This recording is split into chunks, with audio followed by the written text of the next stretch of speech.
Let me give you a short testimony. As the third member of our family to graduate, I would like to honor my mom, present in the audience. Mom.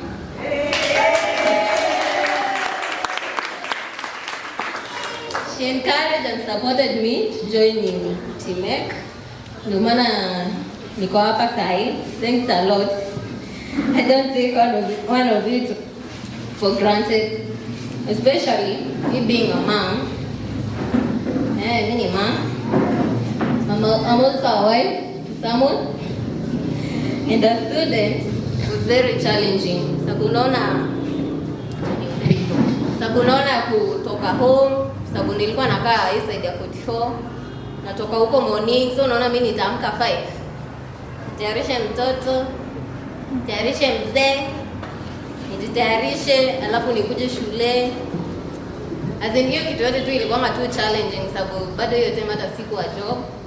So you can imagine. Lakini nilikuwa privileged kuwa hapa, so thank you very much. Thank you sir. Fellow graduates, today we have finished something, but you're starting another journey. But you're starting another journey. We are graduating seniors. Many of us will be employed or start their own jobs. That will be the beginning of our careers. But thanks to everything we have learned so far, I'm confident we'll keep climbing as if we are on an endless ladder of heights we've never reached before. Jan, if you're not on the page. Like Aljan once said, your vision will become clear only when you can look into your own heart. The one who looks inside of his or her heart dreams, but the one who looks inside awakes. So today, look into your heart and be awake before you embark upon a dream that is not your own. I believe our contribution to the world will not be measured by the money we make or the accolades we receive, but rather by how we share our unique gifts, not only in our community, but all over the world. Ama mna plan kukaa hapa GITHURAI peke yake? Yeah, hiyo ndio spirit sasa. So, go forward, class of 2021, and make your unique contribution. I want to encourage you guys when you go out there. It's not going to be easy. First, it's going to be hard, but we have our foundation. We have to create time. We have to mend our ways. We have to make the best out of what you have learned in TMEC. And to thank TMEC and say that they thank you for creating a society-based foundation where we get to help those less privileged. Thank you, thank you, thank you. For the class and our students. Mine is to thank you the empowerment. As we started the program, I'm one of them. And I think in the group, I'm the youngest. Yes. I'm the youngest. Yes. And I'm happy to be going on in the class just because I wanted to be empowered. And I believe empowerment is power. Getting a different skill, you go another step always and daily. As I started my class, I thought I wouldn't do, but I did. So I had that year to do it. My problem that I was going on with is knowing more about computer.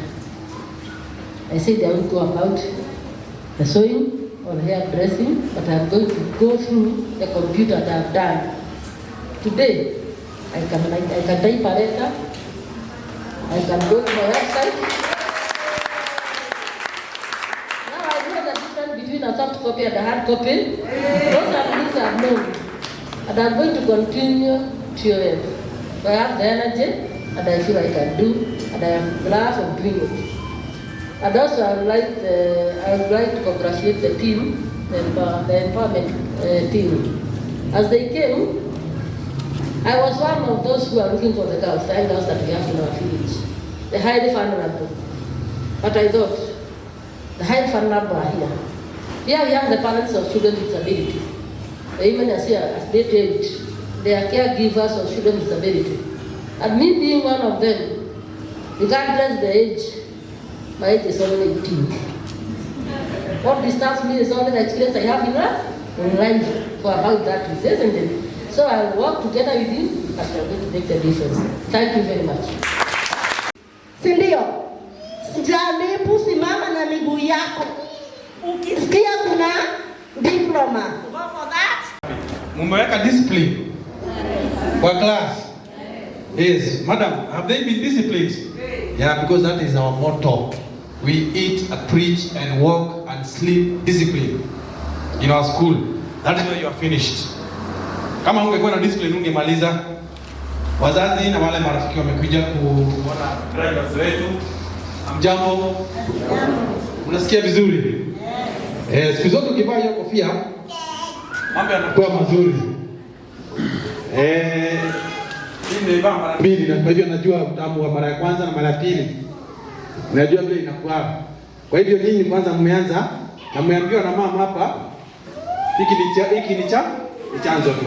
I'm very sure watu wa masters watatengeneza hiyo level nyingine na wapeleke level nyingine. Sawa sawa? Yes, I'm very happy and to be associated with this day and this team. So, hawa watu si hii kazi wanajua, kuna kazi nyingine wamefanya na tumeshuhudia. So, thank you very much our masters program for this very important duty you have done to this community. Mheshimiwa, please, through your office, we know these people can get a lot of support so that they can revolutionize our GITHURAI. Thank you very much. We are still going to partner with you. We are going to partner with you and to ensure that we recruit many, we train many, because ile experience uko nayo hapa, ile karatasi ambayo umepewa na masters, si karatasi tu, kuna kitu iko kwa akili. And most of the time I usually say, the knowledge that is in your upstairs does not get expired, even if you get old. Amwezi piga makofi? Whatever is here, it does not get expired. Si umesikia mom anaongea Kiingereza? Alisoma jana kama mimi. Si ni wa kitambo. So, make sure you use it properly. Usiangalie tu uidharau. Itakusaidia, itakuja kusaidia mpaka wajukuu wako. In my mentality, I was thinking about the CPC, the way Mr. Kamau has talked about it.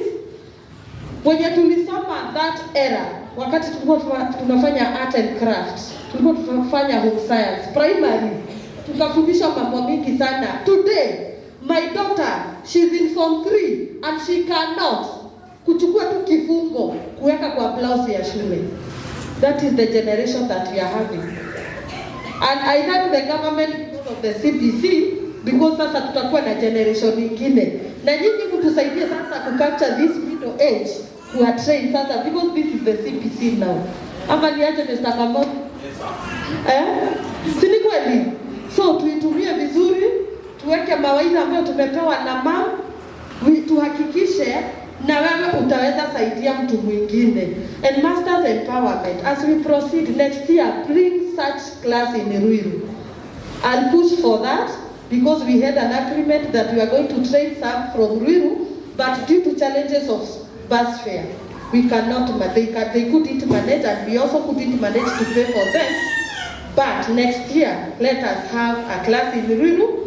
Najua ni wakati wa siasa, take opportunity of that. Najua pesa itakuwa mingi sana. Tuanzishe class kama hii Ruiru, ndio tuweze kusomesha watu. Empowerment for the good job. Now, also, my office is very open for you guys. At least it's good I've started knowing you. Now learning a lot about you, and I appreciate the job that you're doing here in GITHURAI. We truly appreciate. We don't take it for granted. So my office is totally open for you guys. Any support that you may need, you are all welcome. I know, and for me, as our friend has just stated, that we are going back to elections. And I know at times your institution and your foundations promise come next year, God willing, when bursary comes, I'll have a slot of 20 bursaries to dedicate to your students from my office. And also foundation, I expect that from you. Foundation Kengara, wacha watoto wasome na bursary zetu, sababu najua wengi wametoka from poor backgrounds. So mimi always encourage. Mimi naitwa Kidim James Kimani Moro, area MCA.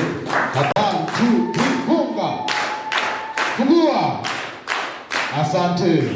I think to the new, where it's actually it was their weddings, to the new graduates. So one thing is, do you know all the story of the story of Moses? So the story of Moses, Red Sea.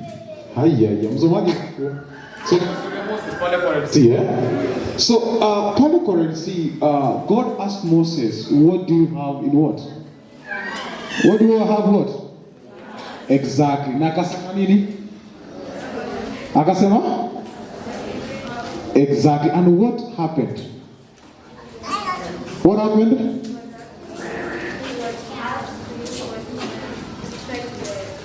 Thank you. He was asked to read what he had on the hand. And by that time, ilikuwa ni kijiti. So can you imagine ile kijiti ilifanya nini? Iliganisha maji.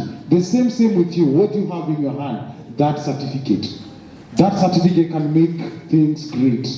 Sindio? That certificate, as much as how small it is, usidharau. Hiyo ndogo uko nayo, kama ni hairdressing, kama ni ICT, whichever it is, make use of that certificate. If God used Moses with just a stick, imagine what you can do with that.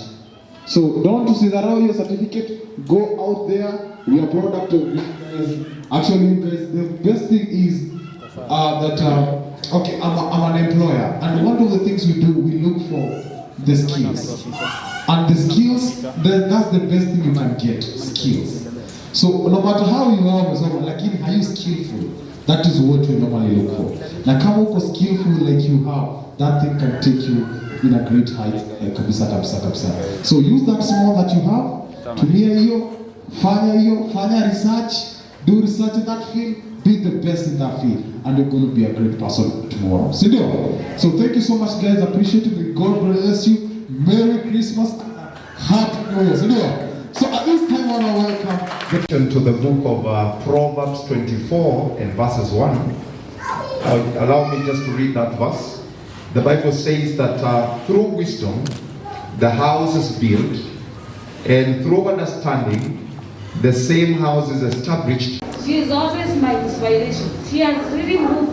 When we started TMEC, she has really kept on growing, and I think I am the only one who is the youngest in the team, and they all inspire me. I have a degree, and I should keep on moving up the ladder. So do not stop where you are, and let no one tell you that you are tiny. No one is tiny. The world is here for all of us, and you need to fit. So be unique and fit. Thank you. Salama. Majina naitwa Mungani ya Job. I'm very happy and glad for this day. Afurahi at least tumementa, tumewafunza, na leo tunaona tuna graduate na tuna release kwa market na kwa society. And mine is to wish you all the best and to request each and every one of you, kenye tumewafunza, from the business skills to the entrepreneur skills, to how to be yourself in this field. request each and every one of you, the thing that can make us happy, the thing that can make us do more and keep on, just seeing you implementing each and everything you do. Just try small and you're going to grow. I'm glad that the first cohort have been able to start their business and some have been employed and doing amazing work in the community. Request each and every one of you keep on. With the rest of the members. Today, tukiingia New Year, we are all going to be motivators of the boy child to come. Hata ukiangalia hii line hapa, usiona na mama was quarreling here because they are no what? They are no boy child. Kwani wamlope tumeenda wapi jamani? Where are we? I think this is very serious. Very, very serious. Even in our school. Niko na karibu 75 and only 10 men. That's I think mheshimiwa, we need to do something. So mimi nataka kutumana kazi. Kwa Januari nataka tutafute wazee wa vijana ambao wako huko na wajulishwe kuhusu hii college ili waje wasome. I am so concerned about this slide. Very, very concerned. Sababu every director, what, everybody, hey, how do you want to engineer? How are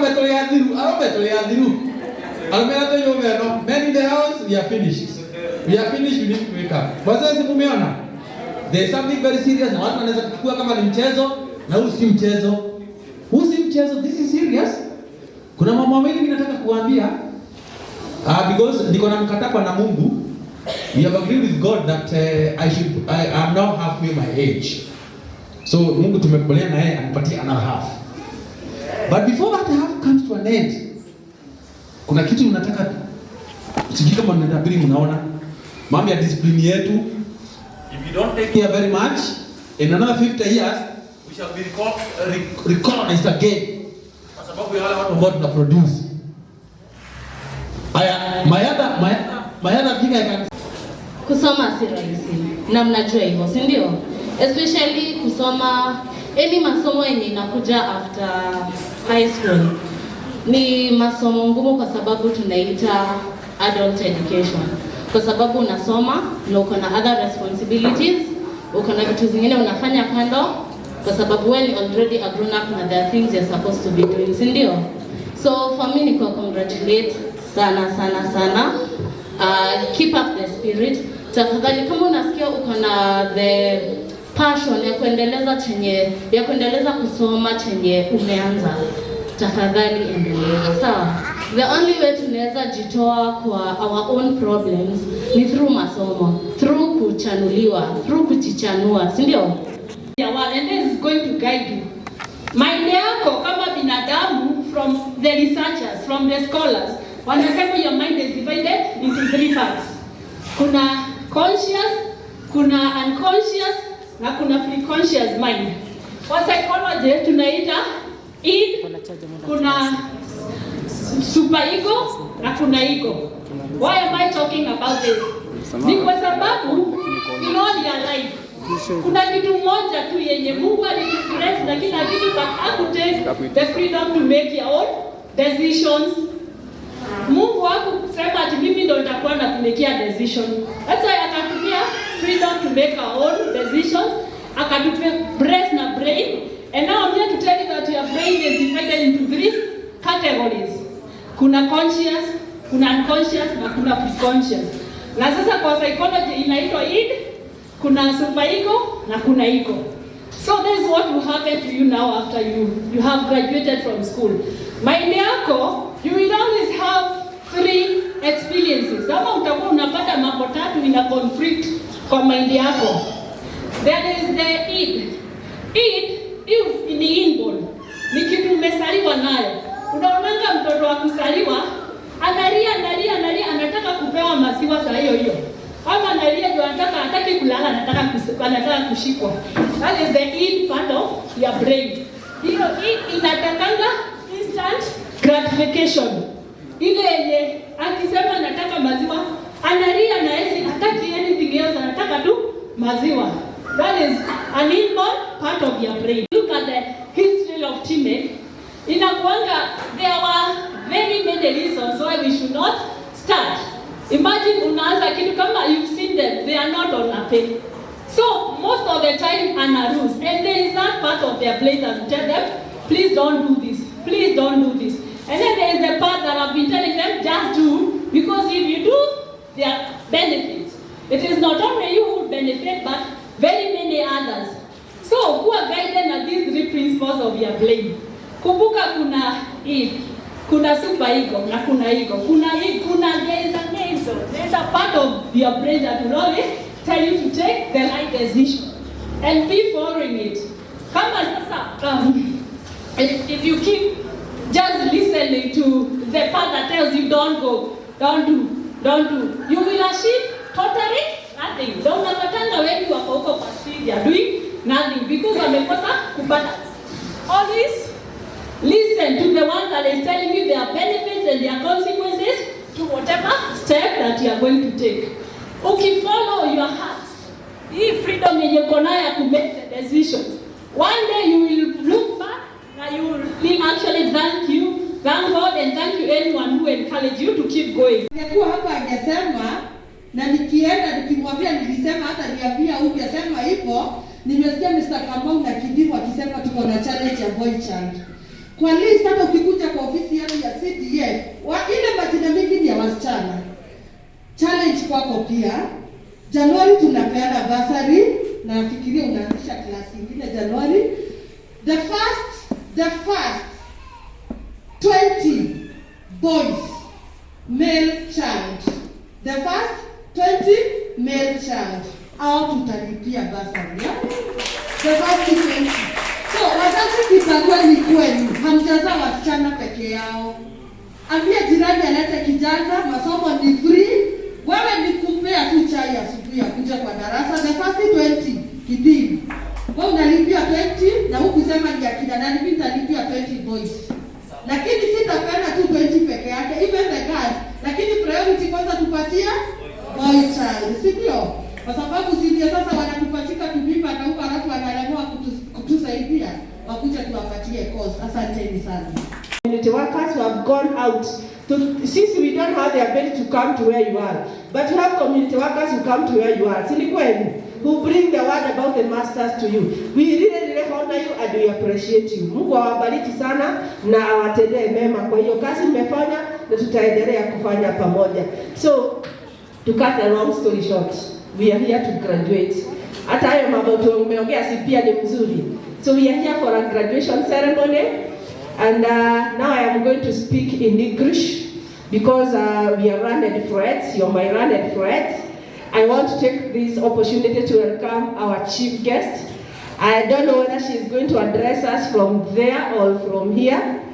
From here. Okay, you're most welcome. We have Madam Sofia. Can we all be upstanding as we welcome? So young to be chief guest. Yes, I am, and I want to thank the administration for inviting me here because 6 years ago I was also graduating, and I remember sitting where you are right now and just thinking, what will happen to me? You know, I was fearful, I was worried, I was feeling courageous, but at the end of the day, I want to share a few things that I've learned. Okay. And I'll tell you one thing for sure. So I have a mentor. Her name is Karen Wakuli, and she does very, very good speeches. And you know, one day I went to her and I was like, Karen, how do you manage to give such good speeches? And then she told me, when you look at, when I'm giving my speech, so usually she's on a podium, and she says, I usually have papers. So I just flip them, and as I say the speech. So to the directors, you know, I was hoping there'd be a podium so that I could do this seamlessly. But you'll allow me to refer to my phone. Is that okay? And I think that's the first lesson to all of you, okay? Who is that person that you look to? What is that skill that you hope to learn?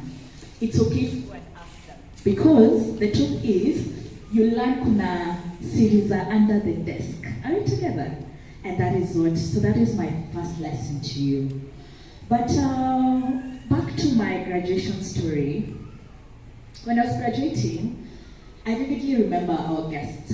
His name was Abbas Goulet. And I had known Abbas Goulet because, I don't know if you know him, But when there was an issue anywhere in the country, okay? Back then he used to work for Red Cross. It was Abbas who would go and say, we have come here, we have brought this and this help. So for me, I always felt Abbas was an embodiment of what I wanted to do. And in this story, I'll also tell you what I do, okay? So I always felt like Abbas was an embodiment of what I wanted to do, which is to help people. So when I was graduating, I did a degree in community resource management.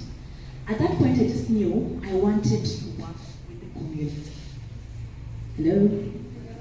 At that point, I knew I wanted to work with the community. But there's one thing about Said that has stuck with me through all this time. He told us, a journey of 1,000 miles. I repeat that. A journey of 1,000 miles. You're right. A journey of 1,000 miles starts with the first step. Wherever you are right now, soon, your teachers, myself, and all of us who are here to wish you good luck will be giving you your certificates. Each of you has dreams, true or false. You know where you want to go, but I'll tell you the truth. It starts with this first step. I am well aware we have, we've been able to see your teachers, and to the teachers, congratulations. Congratulations on the good job that you do. And I've had, we have fashion and design. Are we together? You could go home today and say, oh, sina machine. Oh, sina uzi. Sindio? Oh, nimeuliza kila mtu hakuna mtu anataka kupatia machine. Sindio? But the truth is, what can you do? Can you do hand stitches? Are you together? Well, machine, maybe, I don't know, assuming you're using your neighbor's machine. They're working from 8 a.m. to 6 p.m. How determined are you to tell her, you know what, I will come in at 8 p.m., do a few designs. I mean, today we are so lucky, we are in the era of social media. By a show of hands, how many of us have smartphones? How many of us have smartphones? Okay, how many of us are on TikTok? It's okay. I want to show you guys something. How many of us are on TikTok? Facebook? Please, let's raise our hands. Well, how many of us are on Facebook? Now that is your starting platform. Are we together? While you are saying hi on Facebook. Are we together? Also, besides that, I'm requesting you, can you post the product? Can you post what you've created? In fact, I was fortunate enough to go to your office. I told Job, personally, I do customized bags. Okay? So I told Job, you know what? I already have identified somewhere I can get someone to customize a bag for me. So remember, the market is out there. Are we together? Do not be scared. Take that first step. ICT. Don't be scared to knock on doors. Okay? Whatever it is, take the first step. So, that's my lesson. And then, so to the second lesson, and this one I will echo what Mama Lillian, is she still around? I will echo what Mama Lillian said. And she said, certificate is not everything. Are we together? This is a step. And we applaud you for making this step. Are we together? But, so you realize I refer a lot to authors because personally I'm an author, I'm an editor, okay? My manuscript is still out there, being reviewed, but I'm writing a children's book called Mika's World. But I'm also an editor. So I do reviews for a lot of authors. And there's one I really like a lot called Chimamanda Adichie. How many of us know Chimamanda? How many of us know Chimamanda? All right, so that's a challenge. Are you together? I need you girls to read, and boys, as two boys. I need you girls to read. There's a lady called Chimamanda Adichie, and she's been able to write award-winning books, okay? And one of the things Chimamanda was asked was, hey Chimamanda, why are you going to school? I mean, this is someone, one of her books called We Should All Be Feminists was adopted by the Canadian government. Are you together? Nikama, which set books do we do in this country? Which set book? I don't know the current one. Let me see here. Who's in high school here? Who's in high school on this side? Yeah. Which set books are we doing?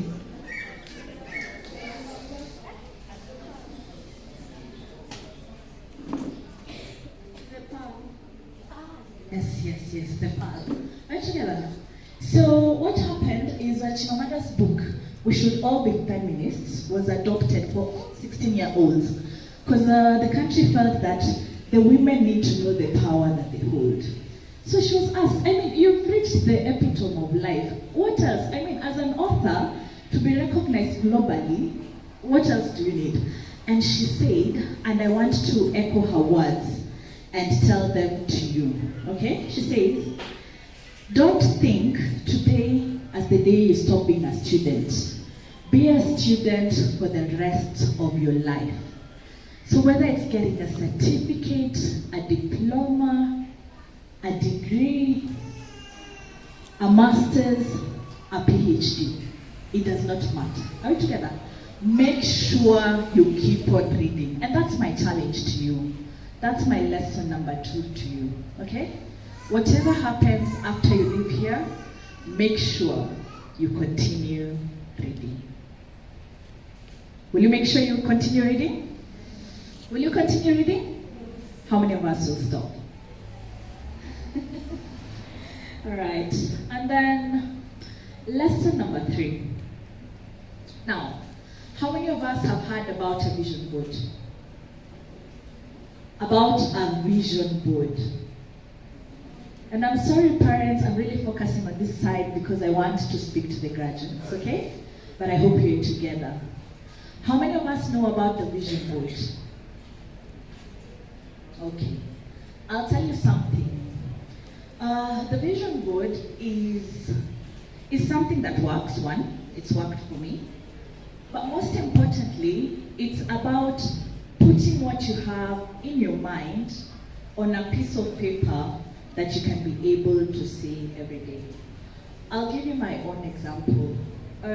So when I first learned about the vision board, I learned it from a man called Jim Carrey.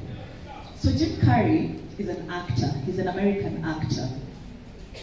And when he was back in the days, in 1985, when he was very poor, and he just had this vision to be an actor, but those times, no one is giving you a chance, no one knows you. He wrote a check to himself. He wrote a check worth $10 million, okay? So you all know what a check looks like. So he, alichora, akanika $10 million. For 10 years, he walked with that check in his back pocket. Now, why this story is so interesting is because 10 years later, he was given a gig. So, of course, he went through the hustle, trying to do what he does best, getting gigs, getting getting movies and everything. But 10 years later, believe it or not, he was casted in a movie called Dumb and Dumber. Okay, Dumber, depends. For $10 million. And that was the story right there. What do you believe? So I want to challenge you. I remember even for me, one of the things I always envisioned is to be able to work 2 jobs at the same time, okay? And so I had, so nowadays I have an I put my vision board on my laptop. I no longer cut out magazines. But I have achieved that because right now, I work as the Business Development Officer at GITHURAI Africa. But at the same time, I'm also the project lead at the Shima Foundation. Now, if you had told me 2 years ago something like this could happen, I'd be like, how? Sikuna kitu tunasemaga, oh Kenya, hakuna jobs. Sindio? Even me by the hata sahi bado nadhani Kenya hakuna jobs. Are we together? But I have how many? So don't believe me. Are we together? But it's a question of what do you believe in? So I want to encourage you, and I've just drawn a map to help you come up with your vision board. My first vision board I cut out from magazines. Magazines, we can all access magazines, sindio? So I want you to go, cut out magazines, and figure out what do you want for yourself physically. Are you together? Do you want to be fit? Wengine tunasemaga nataka figure, sindio? Ngozi imeshikana, sindio? Your health, how do you want your health to be? How do you intend to eat? And let me tell you, this is about your vision. Are you together? Say it could be at home, nakula ugali na sukuma 4 times in a week. Are you together? That is okay. That is what? That is okay. But I want you to dream big. When you think healthy, what are you eating in the morning? Are you thinking toast? A few eggs here and there? Are you thinking, I saw someone made a joke. Some of you are going on holiday and eating spiced tomatoes, and then you say the soft life. What do you people eat for breakfast? And together. So I need you to imagine that, what you want for your health. And then the other facets, when it comes to friendships, how do you want your friendships to be? When it comes to family, when you think about your family, your brother, your sister, I've heard some of us, how many of us are married? How many of us are married? When you think about your husband and your children, okay? What does that space look like? Is it a family filled with love? Okay? Ama ni ile kila mtu akiingia jioni, kila mtu ako kwa TV, kila mtu ako kwa simu. Si ndio? Sapa inakuanga jikoni. Si ndio? Parents. You go eat when you want. You need to envision. Is it a family where you want kila mtu mnakaa pamoja? You talk about your day. What is it that you want for your life? And then the other aspect that I want you to think about is your personal growth. I think right now, and I've had, thank you so much for the bursaries we've been able to receive. But some of us might be sitting there and saying, yes, I want a diploma, I want a degree. How will I get there? You will get there. Today I'm here to just tell you, envision it. Are we together? The power of wanting it. And later I'll be talking about faith. But I want you to be able to envision that. So please, if nothing else, I encourage you, please go and work on your vision board. Write down what you believe in, and I promise you the next 2, 3, 6, 10 years, you will come to realize that it will come to pass. And so, I think mine also doesn't say, in that vision board, don't be scared to dream, okay? Don't be scared to dream, right? Because one of the things I've always wanted and I'm yet to achieve is just being able, I have, again, you realize the power of mentors, but I have mentors who are like, I've been to 30 countries and I'm so tired of traveling. And I just look at them, I'm like, oh my God, wow, that should go up on my vision board. Are we together? Personally, I think I've only been to 3 countries. Okay? How many have you been to? I've only been to 3 countries, and you know, I'm like 27 more. I have no idea how I'll get there, but I know I also want one day to give a speech and say, I've been to 30 countries and I'm tired of traveling. Are you together? So dream big. Dreaming is free. Okay? All right. I want us to move also to lesson number 4. And this has been the hardest one for me. It's okay to fail. It's okay to fail. And even as I tell you this, I'm telling myself the same thing. Because even where I am, I still continue to fail in one way or the other. But it's hard. And even as I speak on this, you know, I think one of the greatest things I thought I'd be able to do by this year was write my book, but that hasn't happened. So that is a bit of a failure, right? So it's okay to fail, and you guys starting out, you will fail, sometimes a lot, but I want to encourage you, don't give up. Especially if it's something that you feel you need to do, please, don't give up. You go somewhere, you make applications. How many of us have started doing job applications? How many of us have started doing job applications? You need to start. How many of us have started our own businesses? How many of us have started our own businesses? How many of us have started volunteering? What are you guys doing? Director, we need to have a kongamano after this. What are you guys doing? Are you together? So in all those things, in looking for employment, in starting your own businesses, in volunteering, in giving your time, the sad reality is most times you will fail. But I'm here as a living testimony that in as much as you fall down, sometimes you just need to rise up again and push yourself forward. It doesn't make sense. It doesn't make sense at all. But you have to keep pushing forward. So let's not be scared to fail.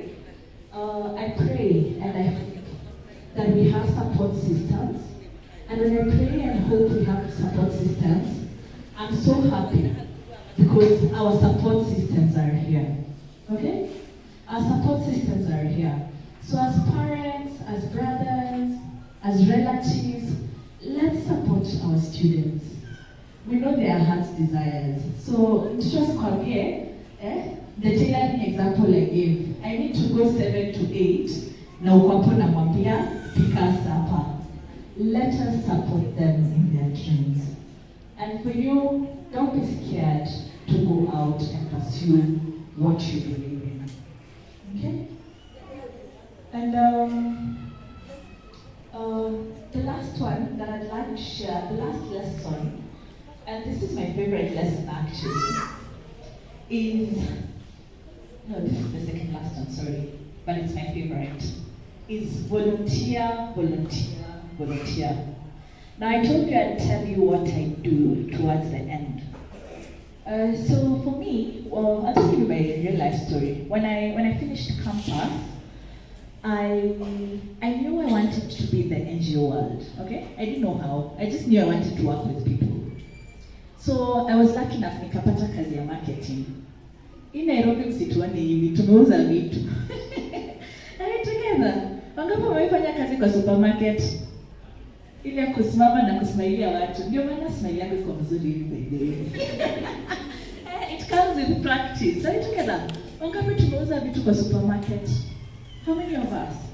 They hustled. So I've done that, but the main one, ile at least nilikuwa napenda kidogo, I was selling bags. Are you together? Unajua bags?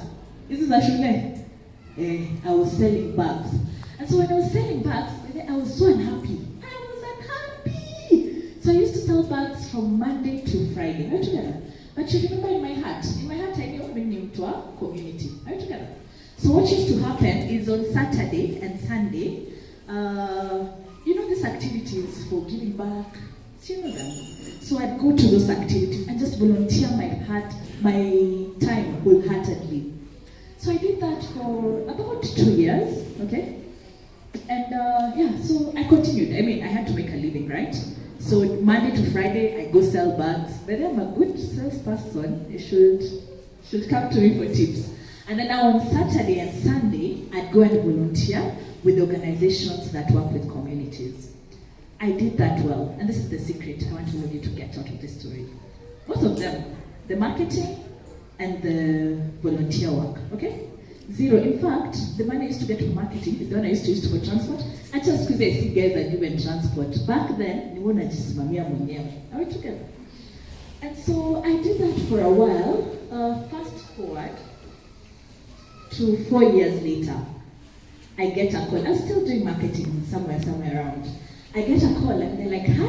I'm like, hi, how are you? Where are you nowadays? Here. They're like, I remember you used to volunteer for us and you did a very good job. We got funding and we'd like to employ you to come on board our organization. Now that is how I got my job. That is how I got my job as the Business Development Officer at Inclusivity Africa.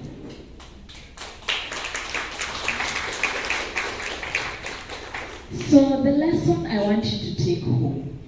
Sometimes life, maybe coming out of here, you've done ICT, the opportunities, and this is the reality, I can tell them the truth, right? The reality is we might not get the opportunities that we want. So, we will not, and it's not all of us. Some of us will be lucky. We're going to do what we love, but some of us will not. And you'll have to start hapo nje ya nyumbani kwenu. Okay? But that's okay. I encourage you, keep your dream and work towards your dream. Now, in this story, before that, you remember I was doing marketing. So that one ended, I did another marketing job. So when the other marketing job ended, I just gave a call to the other employer. And I said, hi. He's like, hi, why are you doing this? I was like, oh, I'm not anywhere. Siko bahali, nimemaliza, contract yangu ilisha. And guess what? He told me, come back. Come back, the bags are still here. Come back, sell the bags. And that pushed me for a while. So what is the lesson in that? Again, whatever it is that you will do, no matter how small, are you together? Whatever it is that you will do, make sure you do it to the best of your ability. Make sure you do it to the best of your ability. And make sure you make time for your passion. Finally, this cannot be emphasized enough, and I think we've all had it in the speeches given today. The power of faith. Oprah says, faith of a mustard seed. How many of us have heard about that saying? Faith of a mustard seed.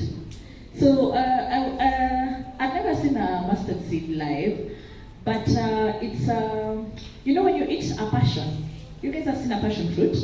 That seed, kamoja, that one seed. A mustard seed is some sort of that size or smaller. So imagine faith as small as that can move mountains. The question I have for all of you today, in your own lives, imagine if you had faith that you can move mountains. I mean, which mountain won't you move? Thank you.